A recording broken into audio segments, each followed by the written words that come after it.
곧 결혼을 앞두고 있는 29살 여자입니다. 신혼집을 알아보는 과정에서 예비신랑과의 마찰이 생겨서 이렇게 사연 한번 보내봅니다. 나름 상위권 좋은 대학 나와 전망 좋은 회사 다니고 있는 사람인지라 다른 건 몰라도 머리 하나만큼은 좋은 줄 알았는데 헛똑똑이 중에서도 이런 헛똑똑이가 따로 없네요. 말씀드린 대로 예비신랑은 중견기업에 다니고 있고 저도 현재 회사를 다니고 있는 직장인입니다. 누가 더 많이 벌고 누가 더 조금 번다고 말하기에는 현재 둘 다 월 300 정도를 벌고 있어서 그렇게 큰 차이가 없는 상황입니다. 둘이서 결혼을 앞두고 모아놓은 돈도 그렇게 큰 차이가 나지 않아요. 굳이 따지자면 제가 1000만 원 정도 더 모아놓았고 둘이 합치면 1억 5천 정도의 돈이 모여 있었습니다. 하지만 사실 요즘 이 돈 가지고 신혼집 구하기에 충분하지가 않잖아요? 그런데 예비신랑의 아버님, 앞으로 시아버님 되실 분이시죠?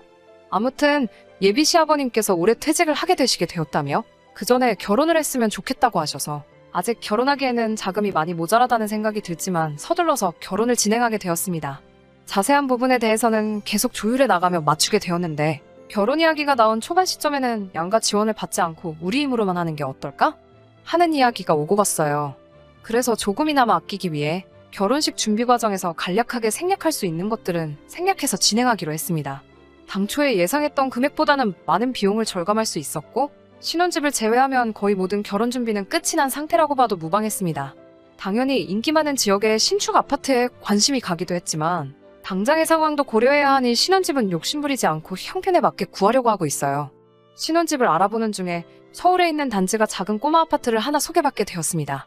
꼬마 아파트라 투자 목적으로는 조금 가치가 떨어지긴 하지만 저와 남편이 다니는 회사에서도 그렇게 멀지 않아 위치적으로도 나쁘지 않고 주변 상권도 괜찮은 편이라 신혼집으로 시작하기에는 여기보다 좋은 곳이 없겠다는 생각이 들었어요. 처음에는 빌라나 서울 외곽에서 시작해도 문제 없을 거라고 생각했는데 저도 사람인지라 욕심이 생기더라고요. 신축 브랜드 아파트에 비해서 가격은 엄청 저렴한 편이었지만 저희가 모은 돈으로는 아직도 많이 부족한 편이어서 아쉽지만 다른 집을 알아보려고 했어요. 그러던 와중에 저희 돈을 합쳐서 모자란 2억을 예비 시아버지께서 지원해 주시기로 했습니다. 양가 지원 최소한으로 하기로 하고 알아보고 있었는데 예비 시댁에서 선뜻 지원을 해주겠다고 하니 부담도 되기는 했지만 감사한 마음이 더 컸어요. 결혼 비용을 간소화하는 부분에서 예단 예물 없이 진행하기로 했지만 저희 부모님이 사돈 쪽에서 집을 해주시는데 우리가 입을 싹 닫고 있으면 나중에 말이 나올 수도 있는 민감한 부분이라 하시며 현금에 단 2천만 원과 명품 몇 가지, 이불 몇 채 등등 해서 준비하기로 했습니다. 거기에 신혼집에 들어갈 혼수까지 저희 부모님께서도 전부 합쳐 7천 정도의 금액을 지원해주게 되었고요. 어머니께서 딸 하나 시집 보내는데 허리가 아주 휘시겠다며 농담식으로 너 시집 보내는데 돈을 이렇게나 썼으니 결혼하면 용돈은 잊지 말고 챙겨달라 한마디 하셨어요. 넉넉히는 아니지만 당장에 저희 부부가 둘이 합쳐버는 돈이 적은 액수는 아니기 때문에 당연히 감사의 의미로 매달 챙겨드릴 생각은 가지고 있었습니다. 물론 양가 똑같이 챙겨드릴 계획이었어요. 예비신랑에게도 저희 부모님이 이런저런 걸 지원해 주시기로 했다는 말을 하기에 앞서 양가 용돈 문제에 대해서 먼저 말을 꺼내게 되었습니다. 그런데 예비신랑의 표정이 대번에 굳어버리면서 불쾌함을 숨기지 않더라고요. 그러고선 하는 말이 우리 부모님이 신혼집을 장만해 주신 거나 다름이 없는데 용돈을 똑같이 드리는 건 조금 아니지 않냐며 제 말은 끝까지 듣지도 않고 잘라버리더군요. 양가에 드리는 돈 문제에 대해서 이야기하기 전에 저도 저희 부모님 쪽에서 지원을 해주신다는 말을 먼저 꺼내지 않은 제 잘못도 있긴 하지만 앞뒤 사정 듣지도 않고 그렇게 할 생각이 없다는 예비신랑의 말에 저도 울컥 화가 나더라고요. 드릴 거면 같은 금액을 드리는 게 자식된 도리로 맞는 게 아니냐 따지기 시작했더니 예비신랑이 그렇게 할 수 없는 이유에 대해서 설명을 해주더군요. 그런데 그 이유를 듣고 나니 어이가 없어 말조차 나오지가 않았어요. 알고 봤더니 예비 시아버지께서 신혼집 비용을 주시는 게 아니라 그 아파트를 구매하는데 있어 모자란 돈인 2억을 시아버지 이름으로 대출을 받기로 하셨다는 거예요. 거기까지도 그냥 그러려니 하고 넘어갈 수 있겠는데 문제는 아버님께서 퇴직을 하시게 되며 벌이가 없어졌기 때문에 저희가 매달 드리는 돈 가지고 대출금을 갚아야 한다는 말을 꺼내더군요. 시어머니께서 동네 마트에서 일을 하고 계시지만 제대로 된 수입이 없는 상태나 다름없으니 생활비를 꼭 줘야 한다. 그리고 그렇게 예비시댁에 대출금을 갚기 위한 생활비를 드리게 되면 우리 둘 생활비며 저금할 돈이 모자라게 되니 시댁에는 달에 250씩 드리고 친정에는 아무것도 줄 수 없다라는 말도 안 되는 이야기를 해왔어요. 저희가 용돈 겸 생활비로 드리는 돈이 사실은 대출금을 갚기 위한 돈이라는 뜻이지요. 그렇게 저희가 매달 드리는 돈으로 대출금을 갚아나간다면 사실상 우리가 갚는 거지 예비신랑 쪽에서 집을 해주는 게 아니잖아요. 대출을 시아버지 앞으로 받았다 뿐이지 원금의 이자까지 고스란히 우리 부담인 거니까요. 그건 말도 안 되는 소리라고. 그럴 바에야 요즘 신혼부부 대출이 잘 되어 있는데 차라리 우리 쪽에서 신혼부부 대출을 알아보는 게 맞지 않냐고 말을 했습니다. 제 말이 틀린 말이 아니니 예비신랑도 이해를 했는지 그러면 부모님하고 상의해보고 연락을 준다고 하고 헤어지게 되었습니다. 그러고 집에 돌아왔는데 참 많은 생각들이 오고 가네요. 여기서 제 고민은 시댁에서 이런 사고방식을 가지고 있다는 것고 예비신랑인 남자친구도 현실적인 문제에 대해서는 하나도 생각하지 않고 오로지 예비시 부모님 뜻에 무조건 따르고 있다는 것입니다. 사실 조금만 생각해보면 자기 부모님이 억지 부리고 있다는 게 뻔히 보이는 일인데 너무 쉽게만 생각하고 있는 게 아닌가 하는 느낌을 지울 수가 없어요. 이 결혼을 해야 하는 게 맞는 건지 하는 생각까지 들고 있습니다. 결혼식까지 얼마나 남았다고 이런 생각을 하고 있는 저도 너무 이기적인 게 아닌가 하는 생각마저 드네요. 사연 들으신 분들께 저에게 도움이 될 만한 좋은 조언 부탁드리겠습니다. 후기 보내드립니다. 예비시댁에서 지원해준다는 돈이 사실은 전액이 대출이었고 저희가 결혼하고부터 매달 생활비 명목으로 갚아드려야 한다는 사실을 알게 되고 저희 어머니한테 이걸 말해야 하나 말아야 하나 고민을 많이 했습니다. 예단으로 줄 이불 한번 보러 가자고 제 손을 잡아 끄는 저희 어머니를 보니 이 사실을 언제까지 숨길 수가 없겠다는 생각이 들었습니다.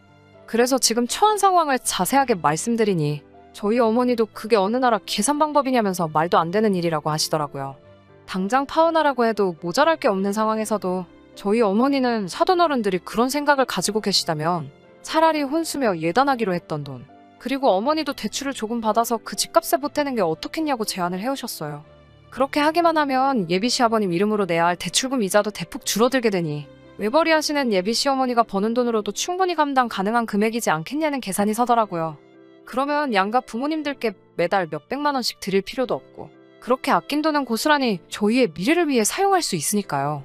거기에 그렇게만 한다면 예비신랑이나 저나 신혼집이나 기타 결혼 비용에 대해서 거의 반반씩 부담하는 거나 마찬가지니 누가 집을 해줬네 뭘 해줬네 이런 문제로 양가에 매달 보내드리는 용돈 문제도 어디에 더 주고 어디에는 덜 주겠다 하는 말도 안 되는 일로 다툴 상황도 사라지고요. 현재로서는 이것보다 더 좋은 방법이 딱히 떠오르지 않았습니다.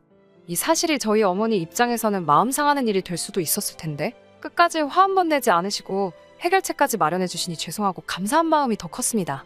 저도 더 기다리지 않고 이렇게 하면 어떻겠냐는 말을 예비신랑에게도 해줬습니다.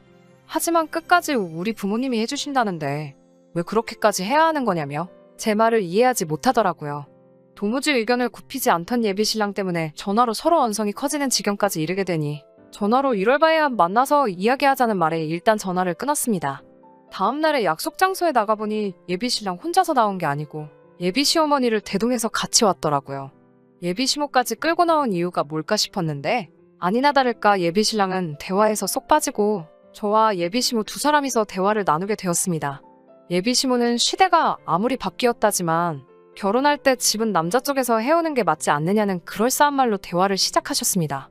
예비시어머니의 말씀을 간략하게 설명하자면 요즘 대세가 아무리 반반결혼이라고 하지만 남자가 집을 해오지 않으면 처가에서 무시를 당하지 않겠느냐. 내 아들 기죽어 사는 꼴 보고 싶지 않다.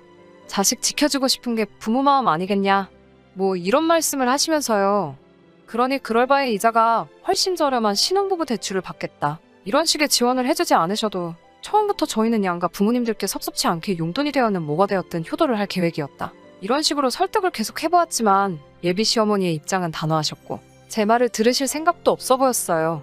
솔직히 제 말을 들을 생각이 없으시다기보다 집을 무기로 친정부모님께 드리는 용돈까지도 전부 본인들이 챙기겠다는 계획을 바꾸고 싶어하지 않아 보였어요.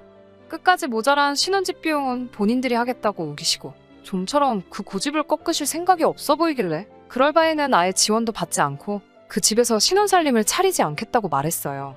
어머님이 어떤 생각이신지는 사실 잘 이해가 가질 않는다고 차라리 아예 처음부터 계획한 대로 양가 지원을 받지 않고 양가에 똑같이 효도하며 살겠다는 뜻이었죠. 그러자 어머님께서 본심을 꺼내시네요. 언젠간 저희도 아이가 생길 건데 그때가 되면 우리 아들 혼자 외벌이를 하게 되지 않느냐며 그때가 경제적으로 우리가 힘들어지지 않느냐고 하시는데 결론은 우리 귀한 아들이 힘들게 번 돈 가지고 친정에 효도하는 꼴을 볼 수가 없다는 뜻이지요. 차라리 애를 봐주시고 저희에게 양육비를 받아야겠다라고 하시면 이해라도 가겠지만 너무 대놓고 친정에 돈 한 푼 줄 생각하지 말라는 태도에 저도 점점 인내심을 잃어가고 있었어요.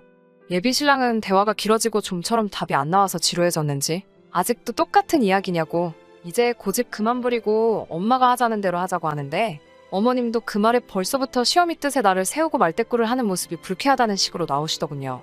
이번 일을 계기로 예비신랑이 헛똑똑이에다가 부모 말에 거역 못하는 못 믿어온 남편감이라는 사실을 알게 되었지만 그래도 끝까지 이 결혼 어떻게든 끝까지 진행해보려고 했습니다.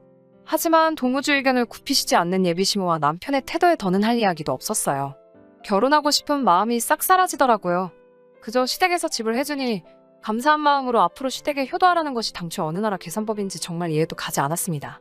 이런 이야기 들을 줄 알았으면 저도 우리 엄마랑 같이 동행해서 올 거라는 생각마저 들었어요.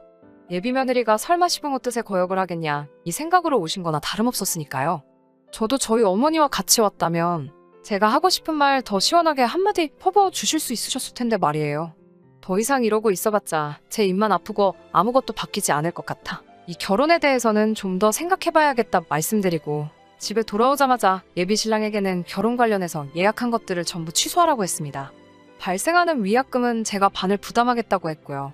10월드 입장권을 그 어떤 기록도 남기지 않고 환불하게 되었으니 그 비용치고는 싸게 들었다는 생각이 드네요.